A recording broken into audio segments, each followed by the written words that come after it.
आणि जिथे एनडीएचे उमेदवार लढतील तिथे आम्ही सर्व मदत करू. म्हणजे जिंकण्याकरता लढतोय आम्ही. राज्यसभेसाठी नारायण राणे, राहडगावकर, पंकजाताई, माधव भंडारी या सगळ्यांची नावे चर्चेत आहे. नाही, याचा निर्णय केंद्रीय पार्लमेंटरी बोर्ड घेणार आहे. आमच्या कोर ग्रुपच्या बैठकीमध्ये याची चर्चा झाली आहे. पण शेवटी याचा निर्णय केंद्रीय पार्लमेंटरी बोर्ड घेतं.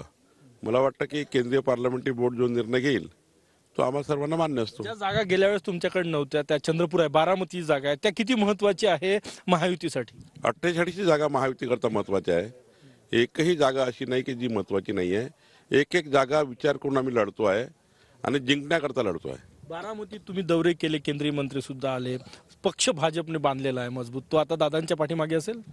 100% दादा जिथे, कारण आम्ही महायुतीमध्ये जेव्हा अजित पवारजी आले तेव्हा आम्ही निर्णय घेतला पक्षाने की जे अजितदादा उमेदवार देतील त्यामागे भारतीय जनता पार्टी पूर्ण क्षमतेने उभी राहील.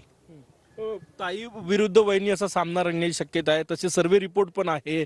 अशा स्थितीत भाजपची काय भूमिका आहे? भाजप 100% एनडीए आणि महायुतीच्या मागे उभी राहील आणि मागच्या वेळेपेक्षा जास्त मतं, म्हणजे अजितदादा जे उमेदवार देतील 60%च्या वर मतं अजितदादाचा उमेदवार घेईल. आणि वहिनी घेईल, ताई विरुद्ध वहिनी सामना आहे. नाही, जर जे उमेदवार, तर मला माहिती नाही अजितदादा कोणाला तिकीट देईल, आज मी काही म्हणू शकणार नाही. पण जो काही उमेदवार अजितदादा देईल 60%च्या वर मतं महायुतीच्या उमेदवाराला मिळतील.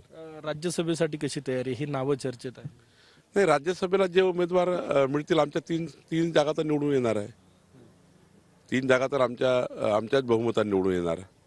एक जागा एकनाथ शिंदेजीची निवडून येणारच आहे. एक जागा अजित पवार साहेबांची निवडून येणार आहे. एक जागा महाविकास आघाडीकडे जाऊ शकतं. त्यामुळं 5 जागा ह्या महायुतीकडे येणार आहे.